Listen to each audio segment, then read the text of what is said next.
الحمد لله الذي ظهر لأوليائه بنعوت جلاله اللہ کے بندو، اللہ تعالی نے اپنے بندوں پر بہت سارے احسانات اور فضل و کرم کیے ہیں۔ بندوں پر اللہ تعالی کے فضل میں سے یہ ہے کہ اس نے ان میں سے کچھ بندوں کو نیکی کے کاموں میں آگے رہنے والا، عبادتوں میں سبقت کا شرف حاصل کرنے میں پیش اور محاسن و فضائل میں اولین رہنے والا بنایا ہے۔ وہ لوگوں کے لیے نمونہ ہیں اور ان پر مخلوقات کے رب کا یہ قول صادق آتا ہے، اللہ نے فرمایا اور ہم نے انہیں پیشوا بنا دیا کہ ہمارے حکم سے لوگوں کی رہبری کریں اور ہم نے ان کی طرف نیک کاموں کے کرنے کی وحی کی۔ تو وہ ہادی اور ہدایت یافتہ اور اللہ کے مخلص بندے ہیں۔ انہوں نے اپنی سبقت کی وجہ سے عالی مرتبہ اور بلند مقام پایا، اور بندے پر اللہ کی سب سے بڑی نعمتوں میں سے ہے کہ وہ ایسا پیشوا ہو جس سے ہدایت حاصل کرنے والے ہدایت حاصل کریں اور متقین جس کی پیروی کریں اور چلنے والے جس کے راستے پر چلیں۔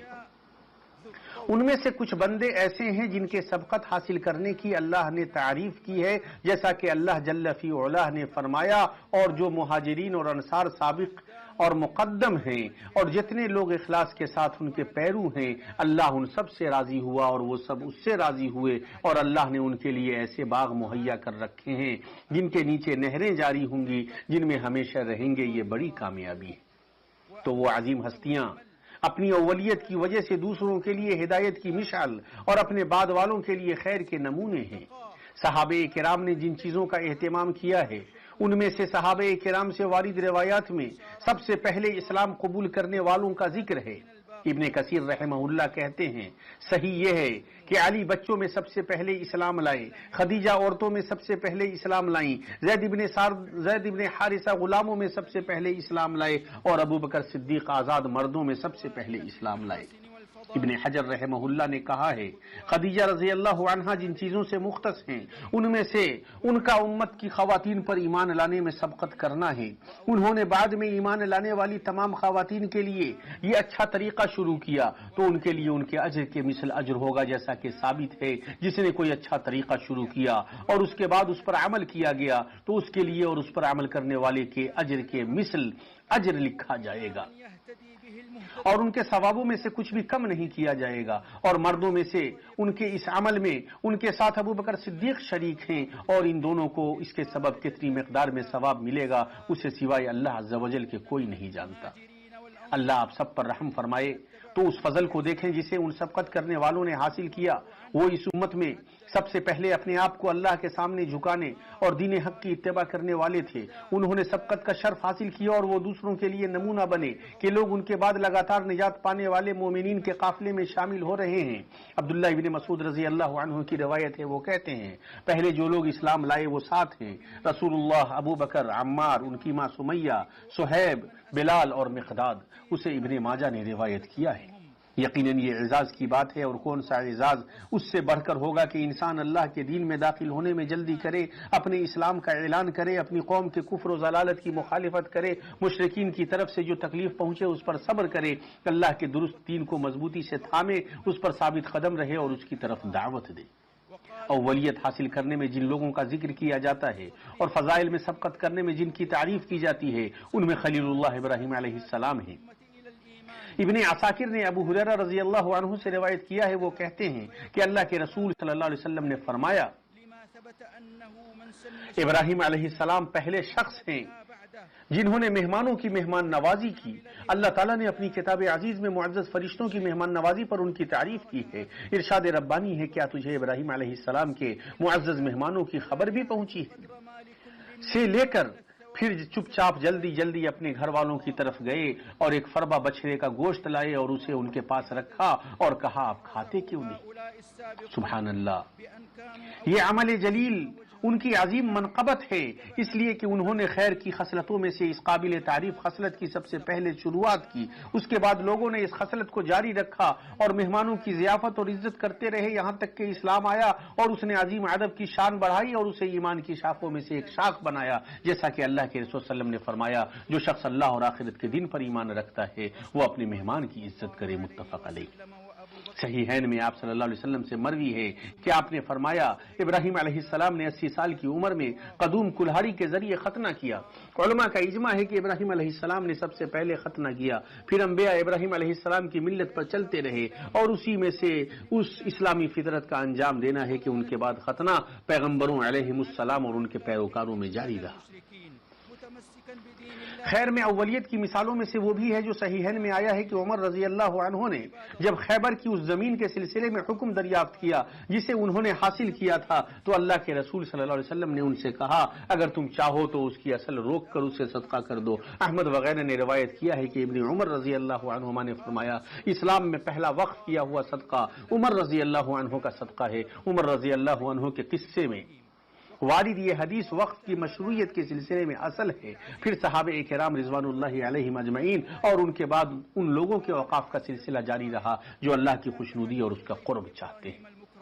خیر میں اولیت کی مثالوں میں سے وہ بھی ہے جسے صحیح مسلم نے ابو ذر غفاری کے قصے میں روایت کیا ہے۔ آپ رضی اللہ عنہ نے کہا، میں نے سب سے پہلے اللہ کے رسول کو اسلام کا سلام کیا تو آپ صلی اللہ علیہ وسلم نے فرمایا، وعلیک ورحمۃ اللہ۔ اس صحابی نے اس فضل کو حاصل کیا کہ انہوں نے سب سے پہلے نبی صلی اللہ علیہ وسلم کو سلام کیا، اور یہی اسلام کا سلام اور اہل جنت کا وہ سلام ہے جس کے پھیلانے کا ہمیں حریص ہونا چاہیے اور اسے کسی دوسرے سلام کے الفاظ سے نہیں بدلنا چاہیے اور اسے چھوڑ کر دوسرے سلام پر اکتفا نہیں کرنا چاہیے، اس لیے کہ یہی پہلا سلام ہے اور تمام سلاموں میں سب سے معظم و مکرم ہے۔ جب عمیر ابن وہب رضی اللہ عنہ نے نبی کریم صلی اللہ علیہ وسلم کے ساتھ اپنی گفتگو میں کہا، انعم صباحا، یعنی آپ کی صبح اچھی ہو، اور یہ اہل جاہلیت کا سلام تھا، تو رسول اللہ صلی اللہ علیہ وسلم نے انہیں کہا، اللہ عز و جل نے تمہارے سلام سے ہمیں بے نیاز فرمایا ہے اور ہمارے لیے السلام علیکم کو مشروع کیا ہے اور یہی اہل جنت کا سلام ہے۔ تو عمیر نے کہا، آپ ابھی نئے نئے اسے سن رہے ہیں، تو اللہ کے رسول صلی اللہ علیہ وسلم نے فرمایا، اللہ تعالیٰ نے اس سے بہتر ہمارے لیے بدل عطا فرمایا ہے، اسے طبرانی نے روایت کیا ہے۔ خیر میں سبقت کرنے کے سلسلے میں وہ بھی ہے جسے جابر بن سمرہ رضی اللہ عنہ نے روایت کیا ہے۔ وہ کہتے ہیں، سب سے پہلے جس نے اللہ کی راہ میں تیر چلایا وہ سعد ابن ابی وقاص ہیں۔ حدیث میں سعد رضی اللہ عنہ کے اچھے کارنامے، اسلام میں ان کے سبقت کرنے، دین کے سرچشمے کا دفاع کرنے اور اس کی حفاظت و حمایت کرنے میں ان کی یہ واضح منقبت ہے۔ سعد رضی اللہ عنہ اس شرف پر فخر کرتے تھے، وہ کہتے تھے، میں پہلا عرب ہوں جس نے اللہ کے راستے میں تیر چلایا، متفق علیہ۔ اور نبی کریم صلی اللہ علیہ وسلم احد کے دن اپنے تیرکش سے تیر نکال کر سعد رضی اللہ عنہ کو یہ کہتے ہوئے بڑھاتے تھے، مارو تم پر میرے ماں باپ قربان جائیں، جیسا کہ صحیح بخاری میں آیا ہے۔ اور اس باب میں جو چیزیں ذکر کی جاتی ہیں ان میں سے یہ ہے کہ عمار ابن یاسر کی ماں سمیہ رضی اللہ عنہا اسلام میں پہلی شہیدہ ہیں، وہ ان میں سے تھی جنہیں اللہ عز و جل پر ایمان لانے کی وجہ سے ستایا جاتا تھا تاکہ وہ اپنے دین سے لوٹ جائیں، لیکن انہوں نے ایسا نہیں کیا، انہوں نے اللہ کے راستے میں اپنی روح کی قربانی پیش کی اور اس اعزاز کو پا لیا۔ ابن سعد نے صحیح سند سے مجاہد رحمہ اللہ سے روایت کیا ہے، وہ کہتے ہیں، اسلام میں پہلی شہیدہ عمار ابن یاسر کی والدہ سمیہ ہیں، وہ بوڑھی بڑی عمر کی اور ضعیف تھیں، ان کی بات ختم ہوئی۔ اولین میں بلال ابن رباح اذان دینے میں اول ہیں۔ قاسم ابن عبد الرحمن کی روایت ہے، وہ کہتے ہیں، سب سے پہلا شخص جس نے اذان دی وہ بلال ہیں، انہیں اس عمل جلیل کا اعزاز نصیب ہوا جو اہل اسلام کے شعائر میں سے ایک شعار ہے، افضل عبادتوں میں سے ہے، اور جو اللہ عز و جل کی طرف اسلام کے ستون نماز کی ادائیگی کی دعوت ہے۔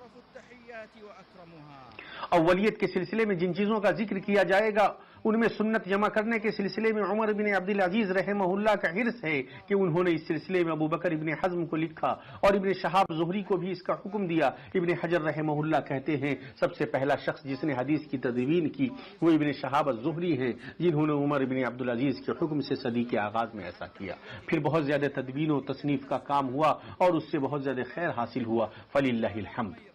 اللہ آپ سب پر رحم فرمائے۔ تو دیکھیں اس کے بعد کیسے سنت نبوی میں تدوین و تصنیف کا سلسلہ جاری رہا، اور یہاں جس چیز کا ذکر مناسب ہے وہ یہ ہے کہ سب سے پہلے جس نے خالص صحیح حدیث میں تصنیف کی وہ امام بخاری رحمہ اللہ ہے، پھر اس سلسلے میں ان کے نقش قدم پر دوسرے لوگ بھی چلے۔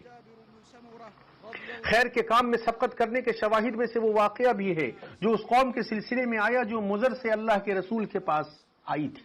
جب اللہ کے رسول صلی اللہ علیہ وسلم نے ان میں فاقہ کو دیکھا تو آپ کا چہرہ بدل گیا اور آپ نے صحابہ میں اعلان کیا اور انہیں صدقہ کرنے پر ابھارا تو انصار کا ایک شخص ایک تھیلا لے کر آیا، قریب تھا کہ اس کی ہتھیلی اسے اٹھانے سے قاصر ہو جائے، بلکہ وہ قاصر ہو بھی گئی۔ راوی کہتے ہیں پھر لوگ پے در پے آنے لگے، یہاں تک کہ کھانے اور کپڑے کا دو ڈھیر اکٹھا ہو گیا۔ تو اللہ کے رسول صلی اللہ علیہ وسلم کا چہرہ کھل اٹھا اور آپ صلی اللہ علیہ وسلم نے فرمایا جس نے اسلام میں کوئی اچھا طریقہ شروع کیا تو اس کے لیے اس کا اجر ہے، اور اس کے بعد جو لوگ بھی اس پر عمل کریں گے اسے ان کا بھی اجر ملے گا اور ان کے اجر میں سے کچھ کم نہیں کیا جائے گا، اور جس نے اسلام میں کوئی برا کام شروع کیا تو اس پر اس کا گناہ ہے، اور اس کے بعد جو لوگ اس پر عمل کریں اسے ان کا بھی گناہ ملے گا اور ان کے گناہوں میں سے کچھ بھی کم نہیں کیا جائے گا۔ اسے مسلم نے روایت کیا ہے۔ اس حدیث میں خیر کے کاموں کی شروعات کرنے پر ابھارا گیا ہے تاکہ اس پر عمل کیا جائے، اور برے کام کی شروعات کرنے سے ڈرایا گیا ہے مبادا اس پر عمل ہونے لگے۔ جس طرح خیر میں اولیت حاصل کرنے والے ہیں اور ہدایت کے پیشرو ہیں، وہیں ایسے لوگ بھی ہیں جو اس کے برعکس ہیں، وہ جو گمراہی میں دور تک اور شر و ضلالت میں انتہا تک پہنچ گئے۔ انہوں نے قبیح اقوال و احوال کو اختیار کیا، خواہش پرستوں اور گھٹیا لوگوں کے راستے پر چلے، شریر مغفل لوگوں کے قافلے میں پیش رہے، بلکہ وہ اہل فسق و کجی اور گھٹیا لوگوں کے قدوہ ہیں۔ ان پر بلند اور زبردست غالب اللہ کا قول صادق آتا ہے، اور ہم نے انہیں ایسے امام بنا دیے کہ لوگوں کو جہنم کی طرف بلائیں تو وہ خود گمراہ ہیں اور گمراہ کرنے والے ہیں۔ اس کی مثالوں میں سے وہ ہے جو صحیح میں مروی ہے، نبی کریم صلی اللہ علیہ وسلم نے فرمایا، میں نے عمر بن عامر بن لوہی الخزائی کو دیکھا کہ وہ جہنم میں اپنی آنتوں کو گھسیٹ رہا ہے، اور وہ پہلا شخص ہے جس نے اونٹوں کو بتوں کے نام نظر مان کر چھوڑا تھا، وہی پہلا شخص ہے جس نے دین ابراہیم کو بدلا، شرک اور بتوں کی عبادت کی طرف دعوت دی تو اس کا بدلہ یہ تھا کہ وہ اپنی آنتوں کو جہنم میں گھسیٹے۔ یہ اس کی سزا ہے، اور اس کے ہر ایک شخص کے لیے پھٹکار ہے جو اس کا عمل کرے۔ اور انہی مثالوں میں سے وہ ہے جو آپ علیہ الصلوۃ والسلام سے مروی ہے کہ آپ صلی اللہ علیہ وسلم نے فرمایا، کوئی نفس ظلماً قتل نہیں کیا جائے گا مگر آدم کے پہلے بیٹے پر اس کے خون کا گناہ ہوگا، اس لیے کہ وہ پہلا شخص ہے جس نے اس قتل کی شروعات کی، یہ اس کا بدلہ ہے اس لیے کہ اس نے قتل کا سلسلہ شروع کیا۔ جو کوئی اس کے بعد کسی نفس کو ناحق قتل کرے گا تو اسے بھی اس گناہ کا حصہ پہنچے گا۔ علماء نے عقیدے کے مسائل میں جو چیزیں ذکر کی ہیں ان میں سے یہ ہے کہ پہلا شخص جس نے تقدیر کے بارے میں کلام کیا وہ معبد الجہنی ہے، یعنی وہ پہلا شخص ہے جس نے تقدیر کا انکار کیا اور اس بات کا دعویٰ کیا کہ اللہ عز و جل چیزوں کو ان کے وقوع سے قبل نہیں جانتا ہے، تو اس نے اللہ تعالیٰ پر جھوٹ بولا، گمراہ ہوا اور بہتان تراشی کی۔ اللہ تعالیٰ ظالموں کی باتوں سے بہت بلند ہے۔ اللہ کے بندوں، مومن اس بات کا حریص ہوتا ہے کہ وہ خیر حاصل کرنے میں بہت زیادہ سبقت کرنے والا ہو، جو چیز اس کے رب کو راضی کرے اس میں جلدی کرنے والا ہو، وہ دوسروں کے لیے نمونہ بنے۔ جب اللہ تعالیٰ نے اپنے نبی موسیٰ علیہ السلام سے پوچھا، اے موسیٰ تجھے اپنی قوم سے غافل کر کے کون سی چیز جلدی لے آئی؟ کہا وہ لوگ بھی میرے پیچھے ہی پیچھے ہیں، اور میں نے اے رب تیری طرف جلدی اس لیے کی کہ تو خوش ہو جائے، یعنی اے رب تجھ سے قریب ہونے کی طلب، تیری خوشنودی کو حاصل کرنے میں جلد بازی اور تیرا شوق تیری طرف مجھے جلدی لے آیا۔ اسی طرح مومن اپنے نفس کو اس بات سے دور رکھتا ہے کہ وہ معاصی اور گناہوں میں جلدی کرنے والا ہو اور شر میں برا نمونہ بن جائے کہ اس کی پیروی کی جائے۔ اسی لیے اللہ تعالیٰ نے بنی اسرائیل کو ڈرایا ہے اور انہیں اس بات سے منع کیا ہے کہ وہ کفر میں جلدی کرنے والے ہوں۔ ارشاد ربانی ہے، اور اس کتاب پر ایمان لاؤ جو میں نے تمہاری کتابوں کی تصدیق میں نازل فرمائی ہے، اور اس کے ساتھ تم ہی پہلے کافر نہ بنو اور میری آیتوں کو تھوڑی تھوڑی قیمت پر نہ فروخت کرو اور صرف مجھ ہی سے ڈرو، یعنی تم اہل کتاب کے پہلے فریق نہ بنو جو قرآن کا انکار کرے تو دوسرے لوگ بھی تمہاری پیروی کرے اور اس کی وجہ سے تم کفر کے پیشوا بن جاؤ، اور تم اپنے گناہ کو بھی اٹھاؤ اور تمہارے بعد جو لوگ تمہاری پیروی کریں ان کا گناہ بھی۔ دینی بھائیوں، ہمارے گزرے ہوئے سلف صالحین میں سے کتنے ہی ایسے معزز سبقت لے جانے والے ہیں جنہوں نے خیر پر باہمی سبقت کی نہایت ہی شاندار مثالیں قائم کی، اور جنہیں علم و عمل میں سبقت کا شرف اور صدارت کی فضیلت حاصل تھی۔ تو آج امت کس قدر ایسے لوگوں کی ضرورت مند ہے جو نیکیوں کے کاموں میں سبقت اور جلدی کرنے والے ہوں، زمانے کے وسائل اور اس کی امکانیات سے استفادہ کرنے، اس میں مہارت پیدا کرنے اور اس میں کمال دکھانے والے ہوں، جو محنت و کوشش اور لگن میں اپنی اولیت اور سبقت سے جانے جائیں، ان تمام چیزوں میں اپنے رب کی کتاب اور اپنے نبی کی سنت پر اعتماد کرنے والے ہوں۔ اور کیا ہی بہتر ہوگا کہ لوگوں میں ایسے سبقت لے جانے والے ہوں جو اچھا طریقہ شروع کریں، جس کی دوسرے لوگ بھی پیروی کریں، جس سے ان کے نفوس بلند ہوں اور ان کے عزائم پروان چڑھیں۔ کیا ہی بہتر ہوگا کہ ان میں علم میں مہارت حاصل کرنے میں سبقت لے جانے والے ہوں، جنہیں علم میں قابلیت، مہارت، فہم، لیاقت اور مخلوقات کے مابین اس کے نشر و تبلیغ کا حرص ہو، بلند اور معزز چیزیں طلب کرنے میں پہل کرنے والے لوگ ہوں، ان میں کریمانہ اخلاق اور قابل تعریف صفات، آداب فاضلہ اور اچھے اعمال میں سبقت کرنے والے اشخاص ہوں، ان میں لوگوں کے مابین اصلاح کرنے والے اور انہیں محبت و الفت اور کلمے کے اتحاد کی دعوت دینے میں پہل کرنے والے افراد ہوں، ان میں خیر کی دعوت دینے، بھلائیاں کرنے، لوگوں کی ضرورتوں کو پوری کرنے اور ان کی مصیبتوں کو دور کرنے میں پہل کرنے والے لوگ ہوں، ان میں نوازش و کرم، سخاوت و فیاضی اور خرچ کرنے اور دینے میں سبقت کرنے والے افراد ہوں، دعوت کی راہوں کو فروغ دینے والے اور پوری کائنات میں دین حنیف اور اسلام کی خوبیوں کو پھیلانے والے لوگ ہوں، نئی نسل کی تربیت اور رہنمائی اور انہیں مفید نافع میں مشغول کرنے میں سبقت کرنے والے افراد ہوں۔ اسی طرح امت کس قدر ضرورت مند ہے ایسی خواتین کی جو دین پر فخر کرنے اور رب العالمین کے اوامر کی پابندی کرنے میں سبقت کرنے والیاں نیک اور عبادت گزار ہوں۔ یقیناً ہم اس بات کے سخت ضرورت مند ہیں کہ ہم اپنے اپنے میدان کے سبقت و فضیلت اور اولیت والے ہر صاحب نمونہ کے پیچھے چلیں، علم میں ہم ربانی علماء کی راہ چلیں، رب کے سامنے خشوع و عاجزی اختیار کرنے میں عبادت گزاروں اور فرما برداروں کی راہ چلیں، توبہ کرنے میں توبہ کرنے والوں اور رجوع کرنے والوں کی راہ چلیں، ذکر میں بہت زیادہ اللہ کا ذکر کرنے والوں کی راہ چلیں، صبر میں صبر کرنے والوں کی راہ چلیں، شکر گزاری میں شکر کرنے والوں کی راہ چلیں، سچائی میں سچوں کی راہ چلیں، ثابت قدمی میں دین اور عقیدے پر ثابت قدم رہنے والوں کی راہ چلیں، کوشش و محنت میں اپنے کاموں کو پختہ اور اچھے طریقے سے انجام دینے والوں اور اپنے اوقات کی حفاظت کرنے والوں کی راہ چلیں، والدین کی فرما برداری میں اپنے والدین کی فرما برداری کرنے والوں کی راہ چلیں، رشتہ جوڑنے میں رشتہ جوڑنے والوں کی راہ چلیں، اور اس طرح ہر میدان میں مومنوں کی راہ کی پیروی کریں۔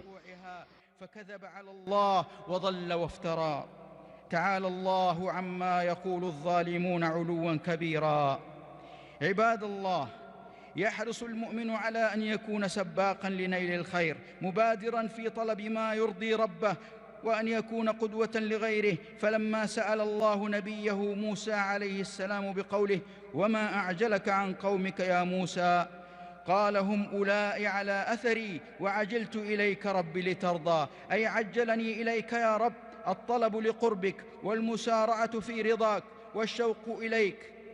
كما أن المؤمن ينأى بنفسه أن تكون مسارعة في المعاصي والخطايا وقدوة سيئة يقتدى بها في الشر، لذا فقد حذر الله بني إسرائيل ونهاهم أن يكونوا مبادرين بالكفر، فقال تعالى: وآمنوا بما أنزلت مصدقا لما معكم ولا تكونوا أول كافر به ولا تشتروا بآياتي ثمنا قليلا وإياي فاتقون. أي لا تكونوا أول فريق من أهل الكتاب يكفر بالقرآن فيقتدي بكم أناس آخرون، وبهذا تصيرون أئمة للكفر وتبوءوا بإثمكم وإثم من اقتدى بكم من بعدكم.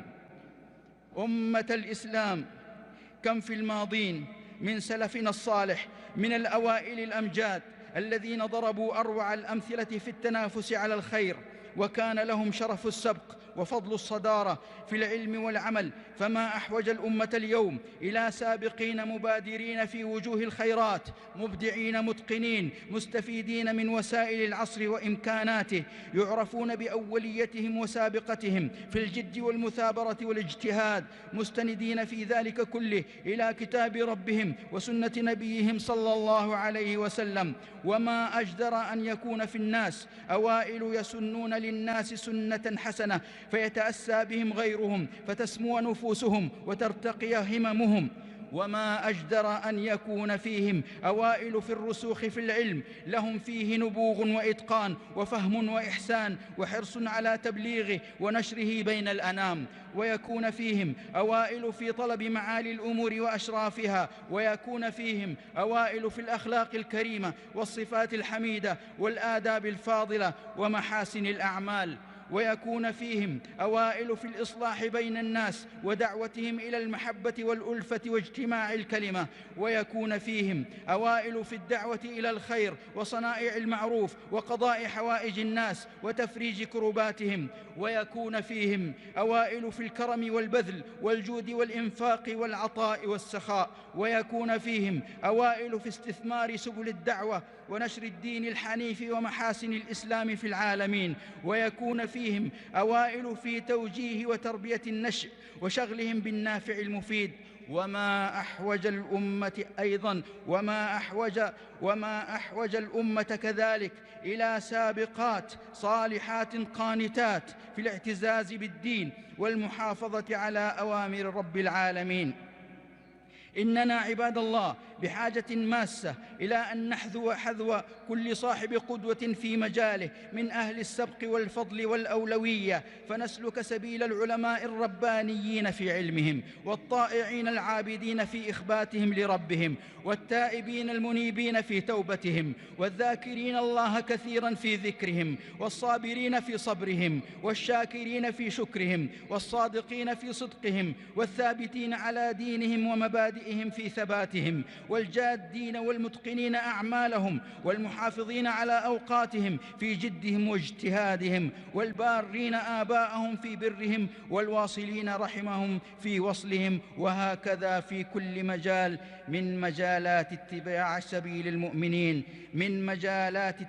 سبيل المؤمنين. ألا وصلوا وسلموا عباد الله على خير خلق الله امتثالا لأمر الله. إن الله وملائكته يصلون على النبي، يا أيها الذين آمنوا صلوا عليه وسلموا تسليما. اللهم صل على محمد عبدك ورسولك كما صليت على إبراهيم، وبارك على محمد وعلى آل محمد كما باركت على إبراهيم وعلى آل إبراهيم إنك حميد مجيد. اللهم أعز الإسلام والمسلمين وأذل الكفر والكافرين واحم حوزة الدين. اللهم اجعل هذا البلد آمنا مطمئنا وسائر بلاد المسلمين. اللهم احفظنا بالإسلام قائمين، واحفظنا بالإسلام قاعدين، واحفظنا بالإسلام راقدين، ولا تشمت بنا عدوا ولا حاسدا. اللهم آمنا في الأوطان والدور، وأصلح الأئمة وولاة الأمور، واجعل ولايتنا في من خافك واتقاك واتبع رضاك يا رب العالمين. اللهم وفق ولي أمرنا لما تحبه وترضاه